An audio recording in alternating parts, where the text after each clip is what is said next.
So, Adam, what does March look like? How would you characterize the month of March? Well, there's some curious entities that were unleashed upon us during the month. We'll say that, and some genuinely good films too, actually. So it's a mixed bag, as you'll see.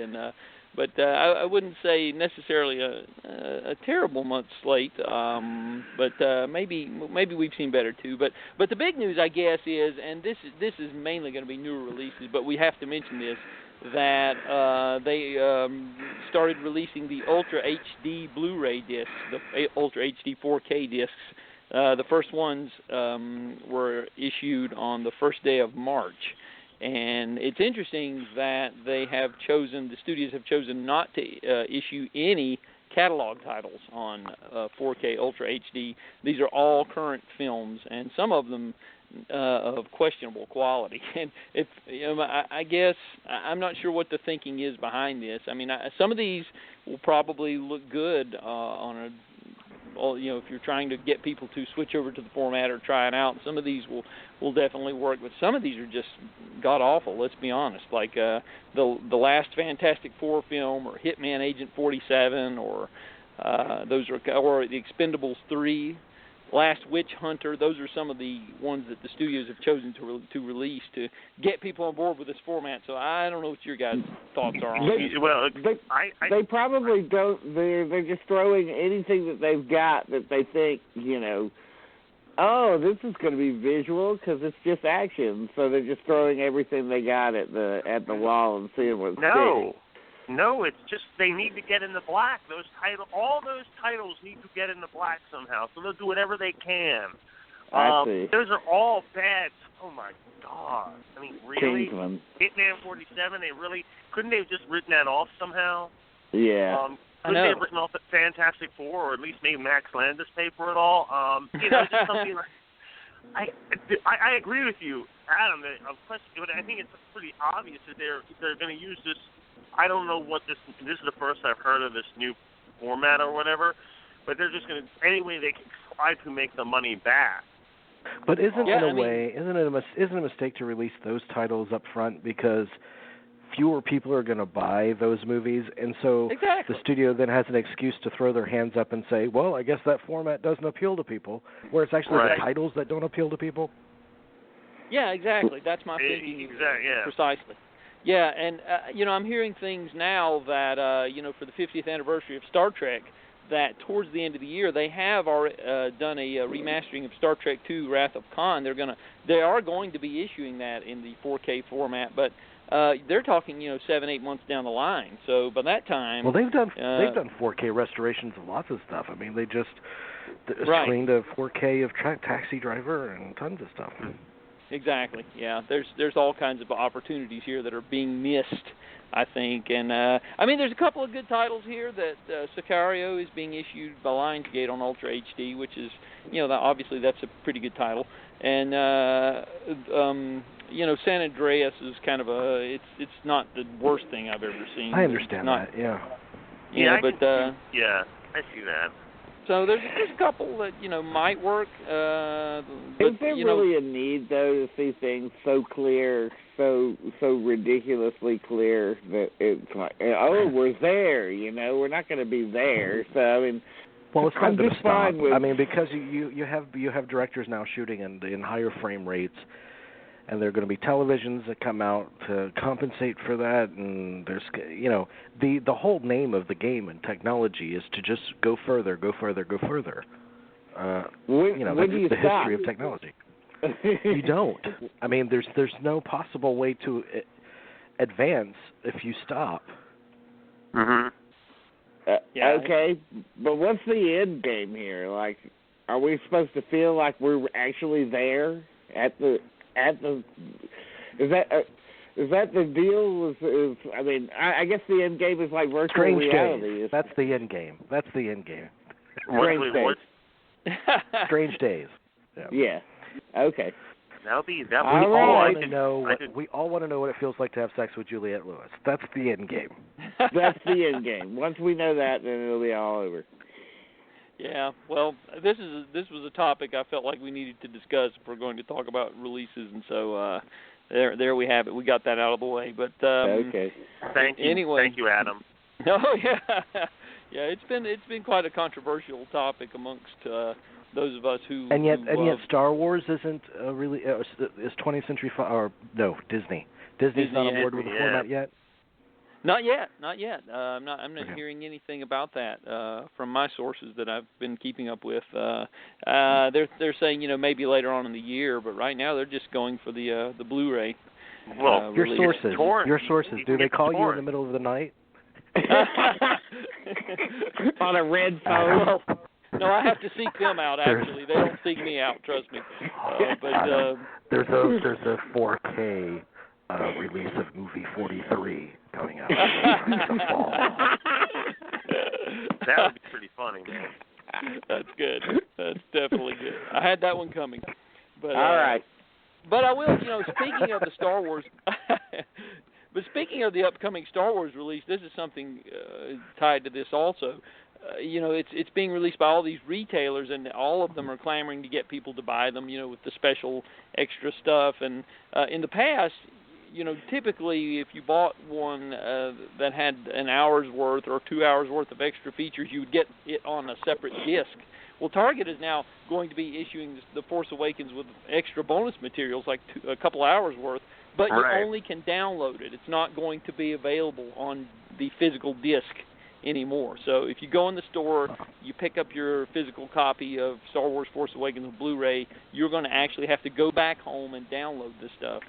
That's bullshit. Yeah.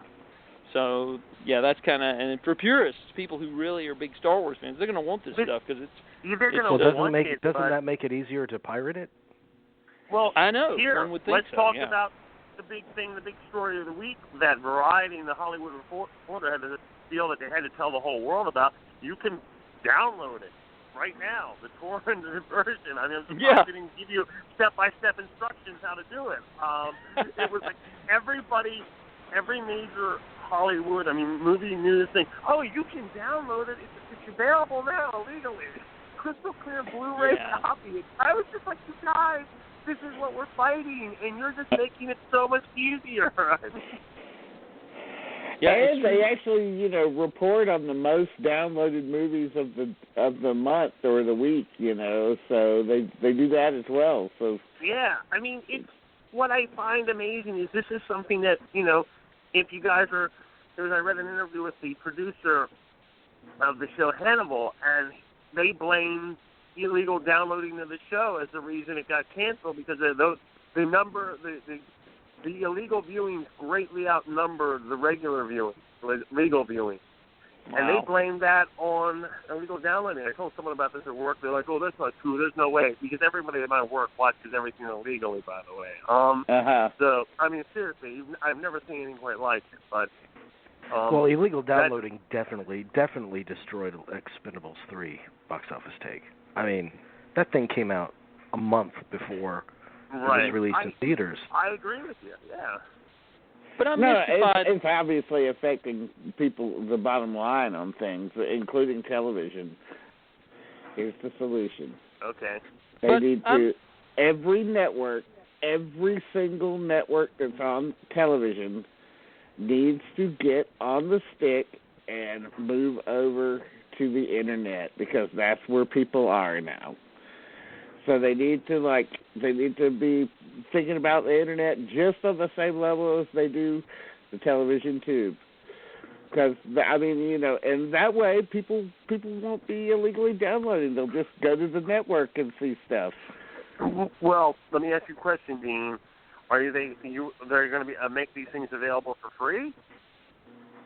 They can have commercials in them. That's fine. I'll watch a commercial or two. Okay. On the that's I have no problem watching a couple of commercials. Of course. As long as they don't go to the, I don't want them to go to the format of television where they have 20 minutes of material and 15 minutes of commercials. Right. I don't want to do that though? now. What's interesting to me, and then we'll go off the topic and get back to releases this month. But James Corden, that late night host, he was very smart because he knew that his late night show was essentially just a platform in which to create social media content. Mm-hmm. Because that was where the real audience was. So he's done this car karaoke with these different stars. These things get like freaking 11 million views, where a late night show is lucky if it gets 1 million. So, I mean, can you imagine the revenue stream that show's providing, even though nobody's actually watching it on television? And, of course, Jimmy Fallon is on this tip as well. Right. Yeah. So, that's what late night shows are now, by the way. It's just platforms to launch these things now. I think that's absolutely right. Like American Sniper and The Revenant both were available as illegal downloads a month before they came out in wide release, and yet they did great box office. So it's kind of weird, how some things seem that's to. A good point. Yeah, I don't get that. Well, The Revenant, I think, screamed out to be seen on the big screen. Yeah. And even though I had the opportunity to watch it, to download it and watch it, it was something that I just wanted to see on the big screen. Right. It's kind of odd, but anyway, I didn't mean to digress there. But anyway, it's my fault. Blame me. It's okay. How about Cop from 1988 with James Woods? Kino Lorber is issuing that. So I'll tell you what, is it? Our good friend Aaron is crazy about that movie, that James Woods movie from '88. It is directed by James B. Harris, who we interviewed, who worked with Kubrick in the early days, and he loves it so much that last time I was in L.A., I went to my favorite shop there, movie poster shop, and I found an original press kit for the movie. And I bought it for him for $5. It was amazing. So yeah, I actually have a great affinity for that movie. It's a good movie and a great James Ellroy book, by the way. A really good James Ellroy book. It's a movie that's kind of fallen through the cracks for me, so I'll have to check it out. I like James B. Harris as a director, so so I'll have to check this out. Well, there's a 1954 3D film. I have to admit, this is a blind spot for me. Maybe you guys know about it, called Gog. And it's one of the earliest 3D films. Well, it was not the earliest. It was during that 3D craze, but anyway, it has Richard Egan in it, Constance Dowling, Herbert Marshall, a sci-fi film. But anyway, so are they getting around to releasing all of the 3D movies that were? Is that happening because the 3D technology for televisions is getting better, or? Well, they were, but now because the 3D titles have not been selling, there's a whole slew of television manufacturers who have stopped making 3D televisions as of this year. So it looks like that technology that may be a thing of the past already, unfortunately. So, oh wow, okay. Yeah, It's going the way that 3D movies went anyway. It's just like people aren't really interested in seeing 3D. Yeah, people don't want to use the 3D glasses. That's the big complaint I'm hearing. They don't want the glasses. Yeah, they just don't. They want the 3D. They don't want the 3D glasses. So right. But they're working anyway, on that. Yeah, they are. Yeah. Mm-hmm. It'll take a little while. Yeah. All right. Well, how about 1983's? This is one of those real. It was during the splatter movie phase. Pieces from 1983. Oh, God. You know what? I had a conversation. My friend Rick, because he was saying, because I get Blu-rays in occasionally, and he's like, and I usually give them to him, and he's like, did you get any Blu-rays in? And he says, I really want to get Pieces. I was like, why in the hell? I said, isn't it sad how, he said, it's been restored and remastered, it looks brand new, and I said, 90% of our silent film heritage is dead, but at least Pieces has survived. Yeah, I like Pieces of shit. I mean, I want to tell you guys about the extras on this. Now, brace yourself for this. Oh, my God. This is a 3-disc deluxe edition. Wow. I'm not kidding. I kid you not. It's 3,000 units, and it includes an actual jigsaw puzzle. And there's a boatload of extras, and there's There's 2 versions of the film on here. Audio commentary by the star Jack Taylor. I mean, it's just, if you're a fan of this movie for whatever reason, your day has arrived. So it's going to be a popular genre title. I mean, I bet. I do think it's funny that they spend so much effort on such terrible movies. No. Really? I mean, this is what they... What about one for, like, Humongous or, like, Noise of the Deep or Piranha 2 The Spawning? Can we get some of that? I mean... Or Alligator 2 with Joseph Yes, Bologna. thank you! There we go. Yeah. How about... now, this is a good film. I think we can all agree on this one. Strange Brew with the McKenzie brothers. Oh, God, yeah. It's fun. Yeah. I haven't visited in many years, but... you know, I mean, how are you going to hate a movie with Max von Sydow? As a brewmaster. And the McKenzie brothers, you know. We took my dad to see that movie. We realized that we took him to see that when it came out. We thought, oh, God, he's going to hate this. He is just going to really just he's going to want to walk out. He couldn't stop laughing during it. I mean, he was like rolling. I mean, it was rare. It was a very rare moment. Anyway, he loved that movie. I love that movie too. But I mean, they were going to make a sequel to that at once. They're talking about it for a long time. Mm-hmm. And I actually heard they had started they started it, but they ran out of money or whatever in the early 2000s. That would have been nice. I would have watched that. Oh, absolutely, yeah. So, now they did a box set of the Penelope Spheris films, The Decline of Western Civilization. And 1, 2, and 3. They did that last summer, but now they've issued them as separate editions if you want to get them separately for whatever reason. And they put those out on March 4th, 1, 2, and 3. And those were out of unavailable for many, many years. Yeah. And, I forgot what the third one is about. The third one is I've never seen. That was a very limited release from what I remember, but I've always wanted to see that. I'll have to check that out.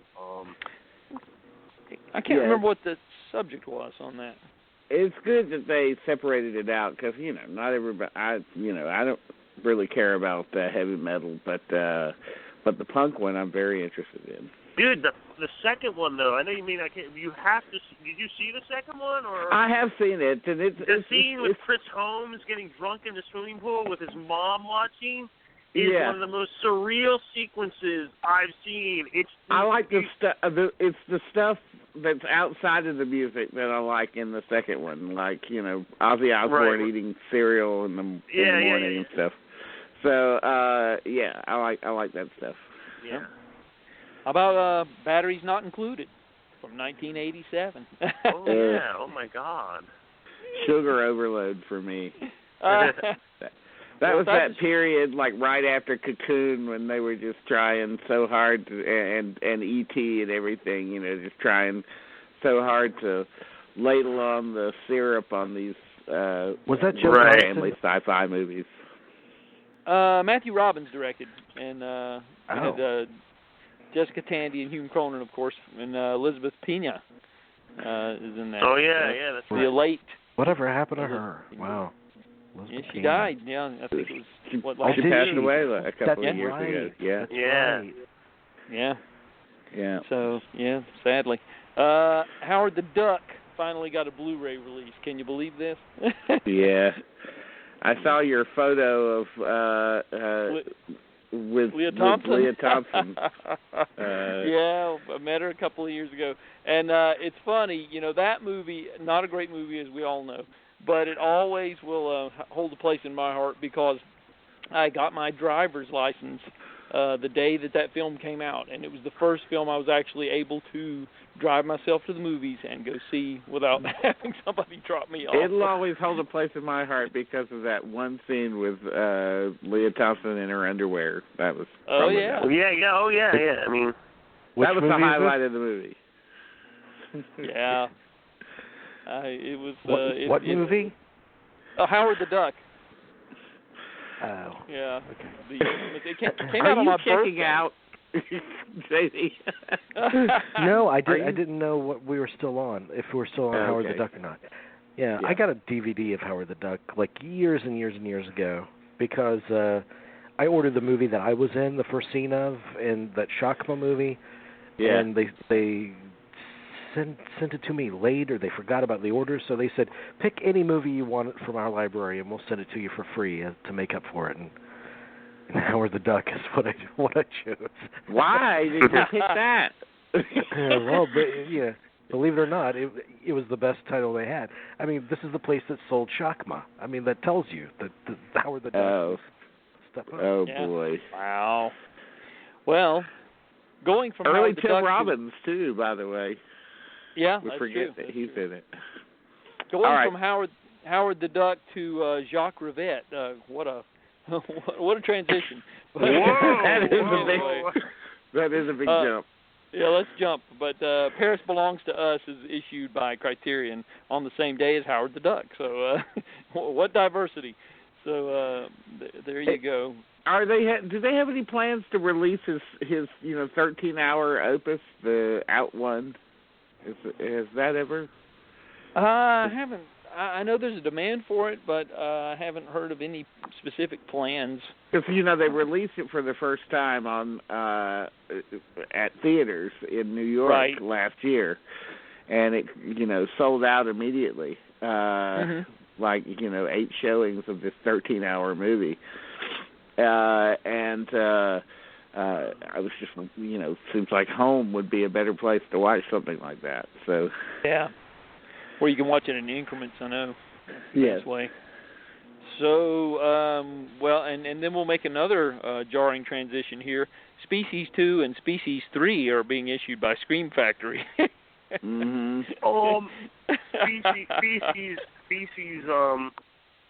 Species 2. Did Peter Medic direct that?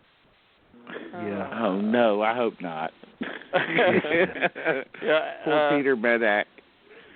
Peter Medic. I'm looking for a director credit here. That's right. What we'll do for cash. What we will do for cash. Yeah. Yep. Mm-hmm. Well, on the upside, he's bounced back. I think he directed a few episodes of that Show Me a Hero miniseries that happened last year, that David Simon miniseries. I was so disappointed that the Bonnie Tyler song wasn't in that series.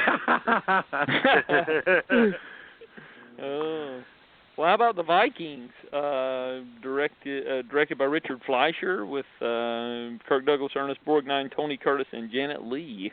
That's a favorite of mine growing up. So I have to admit, I'm interested in seeing that because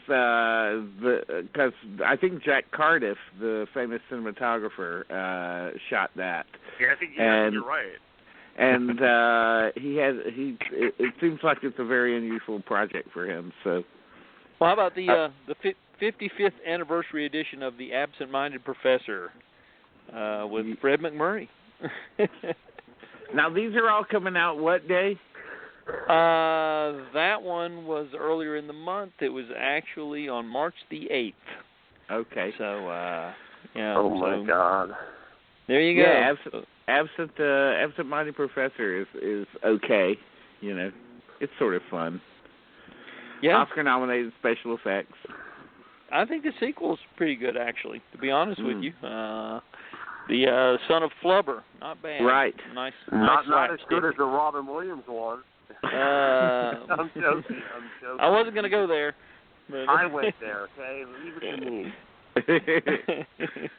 But anyway, we've got a 5-movie box set of Jean-Claude Van Damme from Mill Creek Entertainment, which has The Hard Corpse, Knockoff, Maximum Risk, Universal Soldier, The Return, and there's one other, Second in Command.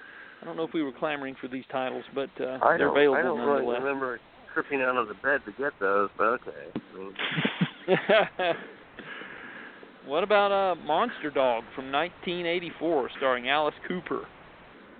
Wow, I never heard of that one. I want a description of this. Read me the description of this, please. All right. Alice Cooper stars as Lou, the rock star who unwittingly leads his band into a weekend of terror they will never forget. A classic werewolf adventure with a unique twist.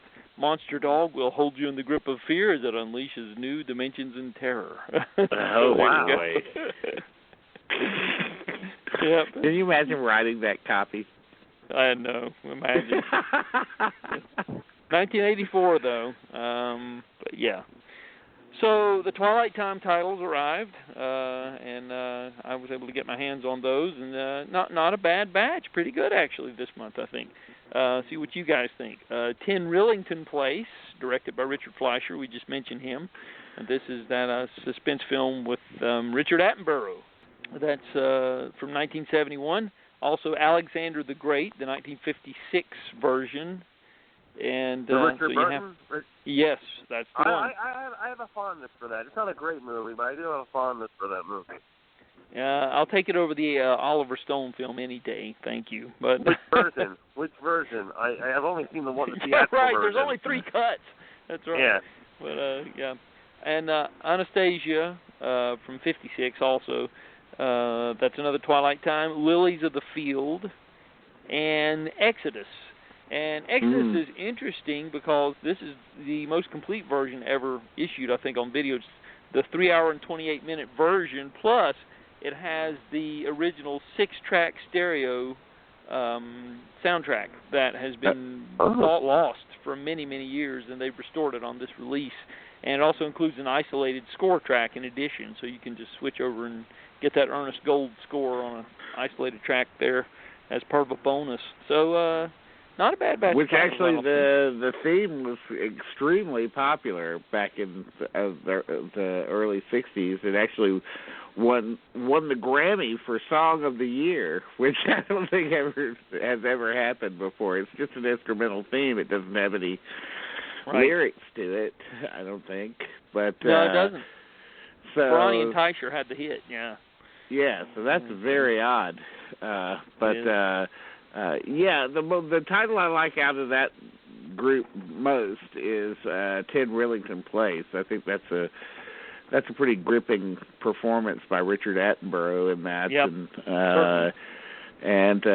Although I haven't seen Alexander the Great, I'd like to check that out. Yeah. But I'm a little lukewarm on Anastasia, and maybe Lilies of the Field is a little bit better. And actually, I find Exodus to be quite boring. I tried to get through it, and I was like, ugh, this is a slog. So, okay. Well, we have Braddock missing in Action 3. Interesting. Okay. We went from They're going to get all those 80s action titles out. All right, yeah. And also Invasion USA, released on the same day. Ah, so. And shot in Atlanta, Invasion USA. Yeah. He uses Atlanta quite well, 80s Atlanta. So. And the 2001 comedy sci-fi with Jean Reno and Christine Applegate, Just Visiting. We have a the remake of The Visitors. That's The Visitors, right? Okay, I like The right. Visitors. I couldn't get over how much of a blatant, scene-by-scene remake that is. Right. Yeah. But I like The Visitors quite a bit. Mm-hmm. That's a fun movie. Me too, Dean. Me too. Yeah, so Mulan is another one from Disney, and Pocahontas. Both of those are coming out on Blu-ray. Don't know what our thoughts are on those, but those are pretty negative. Can I be honest? I could care less. I'd rather go back and watch Batman versus Superman again than have to sit through Mulan or Pocahontas, to be honest. Well, I mean, I like those Disney movies, but those are two that I find lesser than. Mulan versus Pocahontas, that I would pay to see. Well, my daughter, that was her favorite movie when she was a little girl, and yes, I admit I'm not the target audience. I know. Yeah, we're not. But I had to sit through it. Just not. Well, back in the day, I had to sit through it many, many times, and it just I could just memorize the dialogue, not because I wanted to, but because it was just constantly on a loop in the background when she was small. So if I was a parent, I wouldn't allow that. I really wouldn't. I would say you can cry all you want. You ain't seeing this again. Like you're going to move on to something else. I wouldn't allow my kids to watch something over and over again 1,000 times. I just like no. Games. You let them watch funny games again. No movie. Well, I would go ahead. I would put it away. I would just go, nope, you're not watching it. It's bad for you. You can't watch the same movie over and over again. It's just bad. Well, her taste did mature because now that she's older and she's an adult, one of her favorite films is Scorsese's The After Hours. So I'll give her some credit for that. So. No, I mean, I know your kids are smart and everything. So, but I mean, like, I was just commenting on like how I would do it. Like, I'm not judging anybody. I know, it's fine. It's all good. My boyfriend's everybody back. else's kids, Adam, not yours. Yours. Everybody else's but mine. Oh my goodness. But how about my boyfriend's back from Mill Creek issuing that from 1993. Oh wow, I do remember that. Oh my god. That's actually that movie's actually about movie's actually about the guy's back, right? Like it just I was going to say that was the sequel to My Boyfriend's Front. Oh goodness.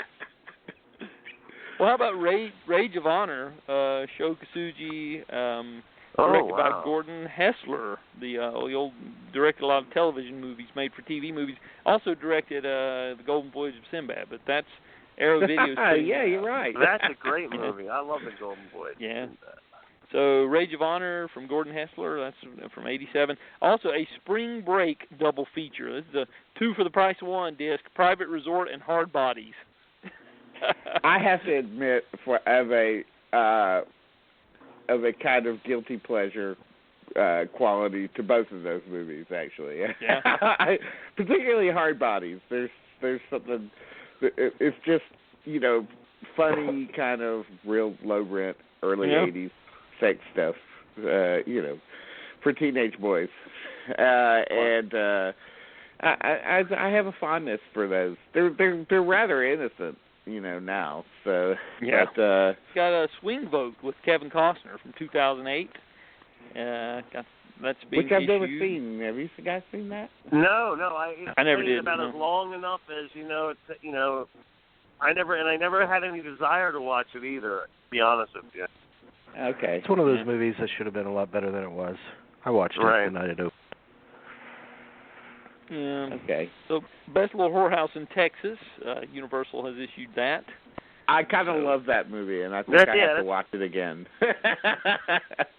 Except for there's a couple of musical sequences I could do without, but I do find it amusing. The Burt Reynolds and Dolly Parton repartee. And Charles Durning, I think, is extremely funny in it. Mm-hmm. He was actually nominated for an Oscar for it, playing the governor of Texas or whatever. So, and Dom DeLuise has laughs here and there. So, it's kind of good, and plus it's got. There's a couple of songs that are really good. There's of course "I Will Always Love You" and. Its first appearance in movies, and I like Hard Candy Christmas too. So. Yeah, no, good choices. Yeah, good stuff. So, Universal didn't stop at releasing Best Little Whorehouse in Texas because they also issued another musical from their vaults, Xanadu. Yeah. God, that feels like that's been released 100 million times, but Well, it has its fans. Yeah. What else can you say? A couple of good songs in there. Yeah. The Manchurian Candidate, the 1962 version, has been issued by Criterion. So they've done the normal Criterion stuff that they do with that.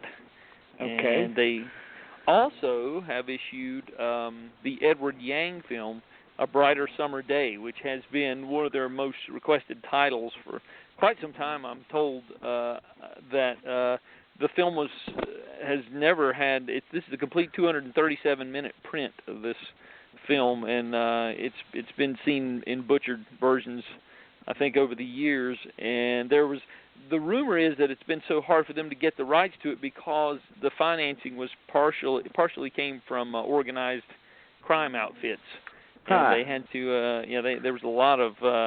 The rights were just really hard to untangle, but they finally did. That's an interesting thing you bring up. I guess maybe that's the reason some movies that are mysterious. Why aren't they out yet? Or why have they never been released? Yeah. Maybe there's something to that here as well, you know. The Bambino family is holding up the rights. So is this title more in demand than Bitter Rice, Adam? Well, it's right up. It was right up there with it, from what I'm hearing. I mean, you know, Edward Yang in the art film community, at least. You know, big deal.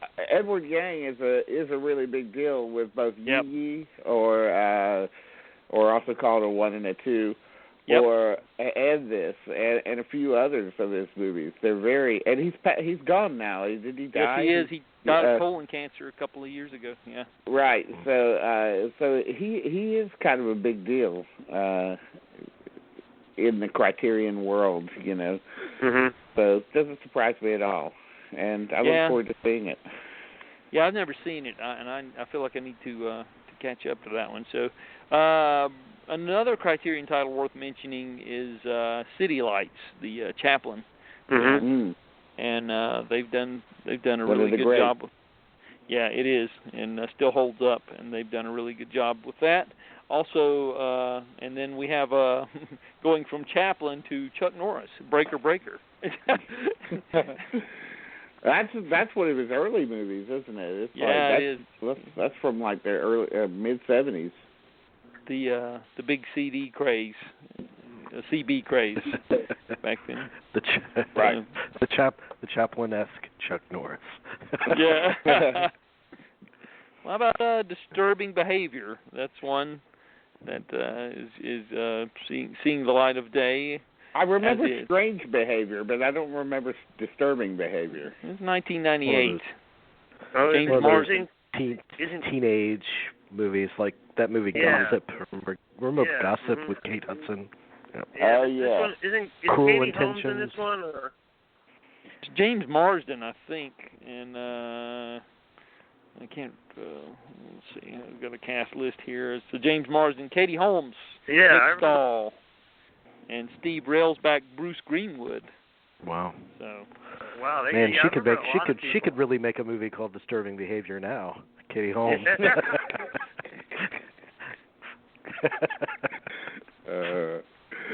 Yeah. So how about the Peter Sellers film After the Fox? Oh. That's a very weird. Have you ever? You know, I was just futzing around, writing some of my stuff, and anyway, I was researching songs from that particular year, so I listened to the theme song to After the Fox, which is sung by both Peter Sellers and I think it's like the Zombies or something like that. That is one of the craziest songs. It's actually written by Burt Bacharach and Hal David. And it is one of the nuttiest songs. I thought, I've never seen the movie, but I thought, if this movie is as nutty as this song, it might be a little too much. Wow. But he made some very strange movies. So. Yeah. Yes, he did. I wish they would. I think I can't remember if they've issued The Party, which came out the same year on Blu-ray yet. Yes, that's one it deserves. Yeah, that's a great one, I think. Yeah. Anyway, Bandits from Barry Levinson, directed by Barry Levinson, Bruce Willis, Billy Bob Thornton, and Kate Blanchett. Yeah. So not one of her. Kind of a dud. All right, not one of her more well-remembered vehicles.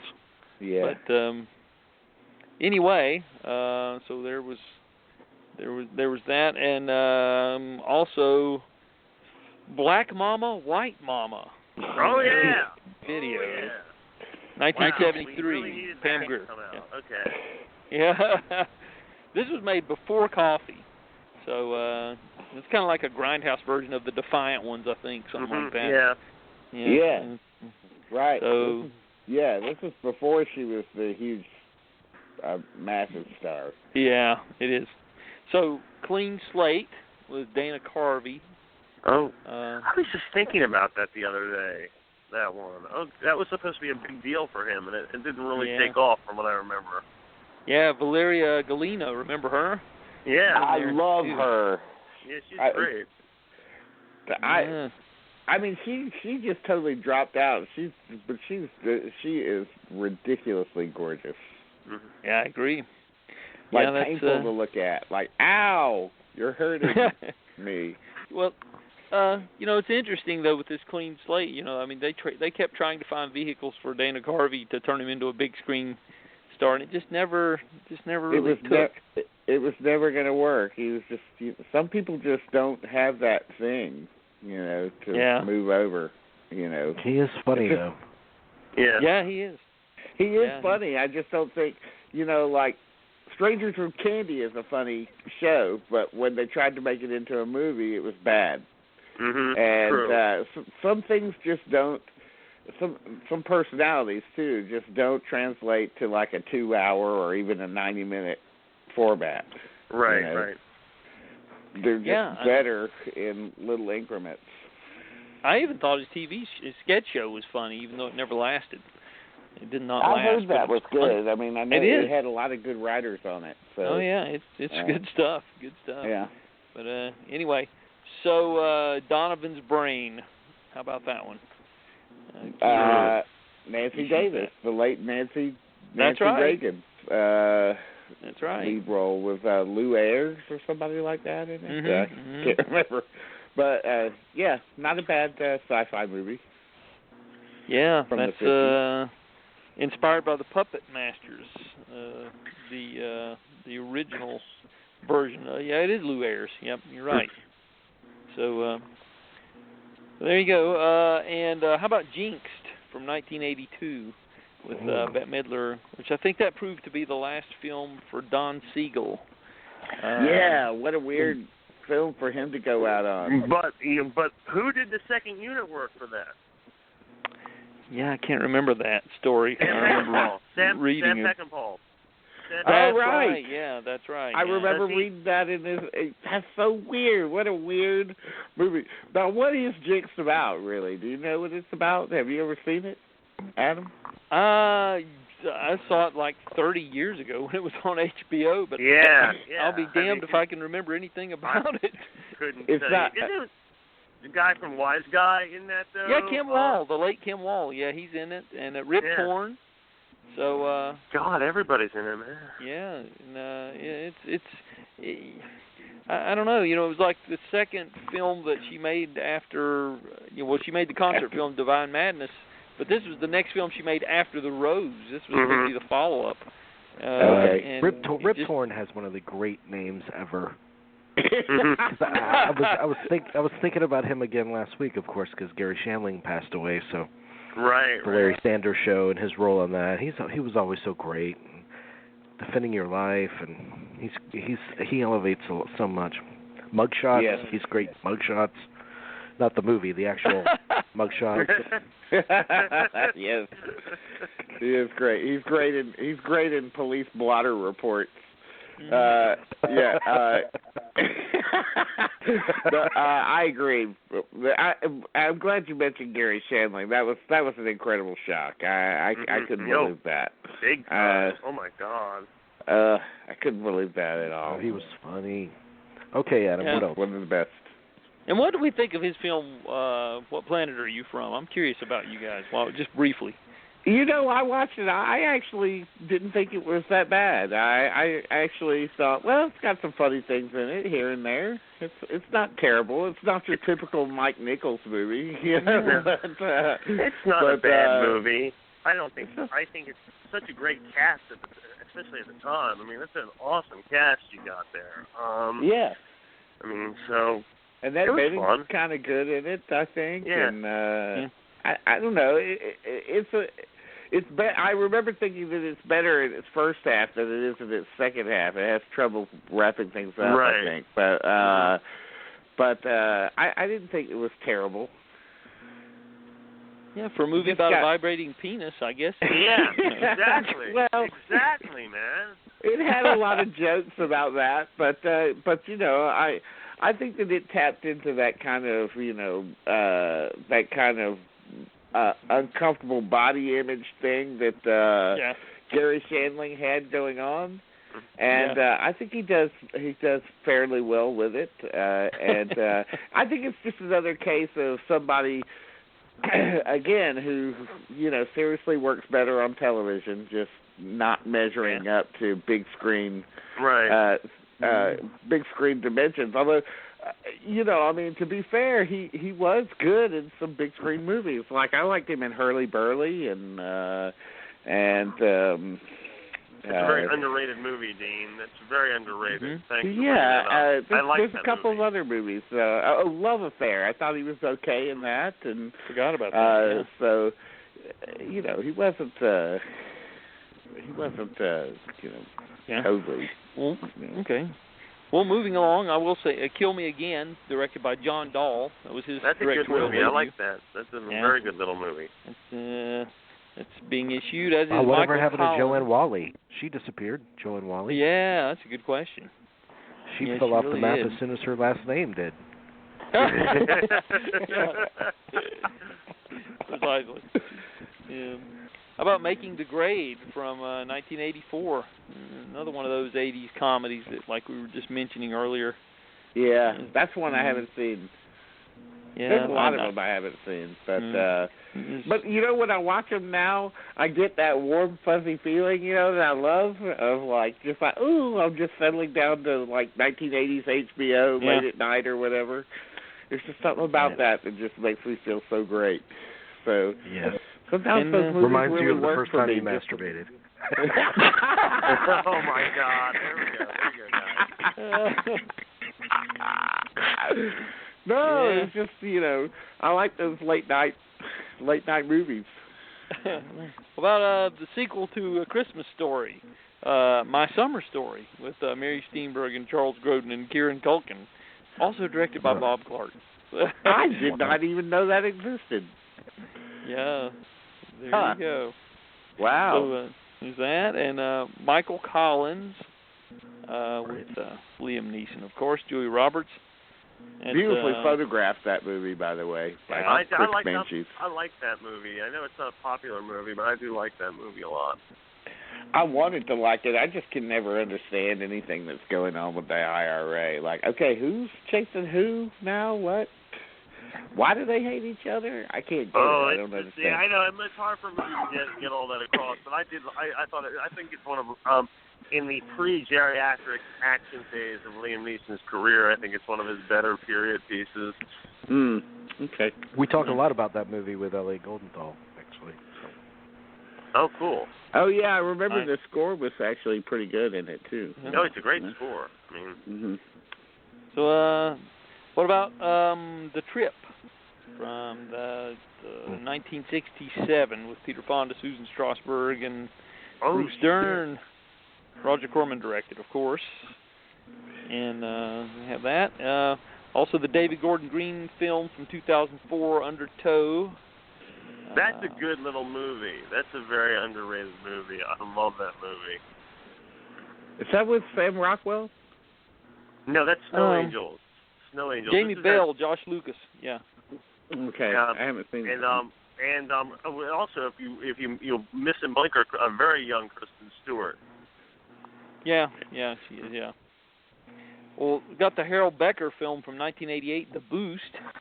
Undertow is also based on a Terrence Malick screenplay too, isn't it? Yeah, that's right. Yeah, it is. Right. That's correct. Yeah. Mm-hmm. Yeah. Did he produce that? He might have. I think so. Yeah, I believe he did. Yeah. So, but yeah, we have The Boost from 1988, directed by Harold Becker, with James Woods, Sean Young, and James Woods. By the way, now James Woods is currently suing somebody. Isn't he suing somebody for saying that he used to be a cocaine addict? I think so. Yeah, I'm gonna talk about that. Yeah, I know. I well, I see where you're going with this. Yeah. I mean, he did used to be a cocaine addict. Yes, I mean, it happened. So how can you? I mean, it's there's numerous stories about it, and that movie was kind of ironically eaten up by the cocaine habits of both of those stars who were both at each other's throats. I heard. during the filming of it. Oh yeah. And so that would be kind of an interesting movie just to see on that level alone, if this kind of stuff.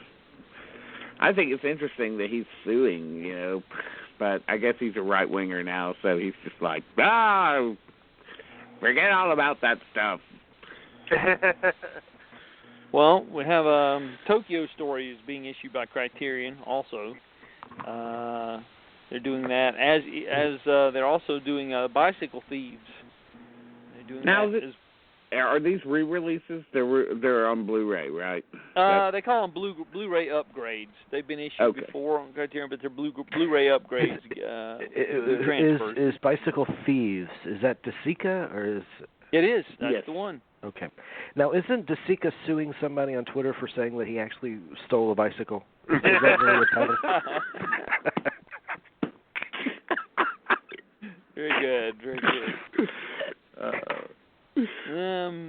So the Les Blanc film that sat around for 40 years and finally got released last year, A Poem is a Naked Person, the documentary about Leon Russell, that was issued by Criterion as well. And I have not had a chance to look at it. I have a copy of it, but I'm very excited about seeing that. Hear pretty good things about that. But that's out now. They finally worked out all the rights issues and creative differences, and so they finally got it out there. So anyway, the 1983 film Frightmare with Jeffrey Combs, Nita Talbot, that's being issued by Vinegar Syndrome. Oh yeah, Vinegar Syndrome. Where did they get that? It's a process. As our home entertainment expert, do you know where they got the name Vinegar Syndrome? Yeah, I actually do. Vinegar Syndrome is a term that refers to when film. There used to be the Kodak stock that would turn pink before they perfected that. Fuji stock usually held its color very solidly, but the Kodak stock had a habit of the color films that were shot on Kodak stock, the prints would turn pink, and they had a vinegar smell, and they referred to that as the Vinegar Syndrome when a film was turning. A lot of great prints. Yeah, go ahead. Sorry. When you first announced, I think it was your first show when you came on and talked about Blu-rays, and you talked about Vinegar Syndrome, we were all making fun of it. We actually had a listener write us a long history of what Vinegar Syndrome was. And so people do listen to everything we say. As scary as that might be. It just always reminded me of a douche for some reason. And every time I think of a douche, I think of that skit that Belushi did on Saturday Night Live, where he's the inventor of the douche, and he's at some kind of party, and it's like the 1800s, and they're like, "So tell me, douche, what's this new invention you've been sitting on?" And I thought it was great. Yes, that's good. Well, I got a few more here, and we'll be done, guys. I know we're trying to get done, but Murders in the Rue Morgue and the Dunwich Horror. This is the 1970 version of Murders in the Rue Morgue and the Dunwich Horror. Both of those 1970. So double feature. I kind of like Dunwich Horror. I think I remember seeing that and liking it with Sandra Dee. Yep. Mm-hmm. Yeah. Yep, this is true. Yep. And City of the Dead from 1960, starring Christopher Lee. Is that Lucio Fulci? Is that a... No, that's not. That's a different City of the Dead. Oh, that's a different thing. Okay. Yeah, this is directed by John... Living Dead. Yeah. Right. This is the British director John Llewellyn Moxey, who went on to later on direct the 1971 television film The Night Stalker with Darren McGavin, or 72 film, I should say. Anyway, here's one that was never issued on DVD, VHS, or any home video format until now. Wow, and this is rare. Yeah, this is a good one. You'll like this one. The Gong Show Movie. Oh, my God. I have to see it now. Yeah, I do. I remember when this came out. I never saw it, but I remember when this came out. Oh, my God. I kid you not. Yeah, this is... Who's putting that one out? That's Shout Factory, actually, and you got to give them some credit for being brave enough to put this thing out there. Because let me just say again. 90% of our silent films are gone. Yes. Next, they'll be coming out with the nude bomb. Remember that one?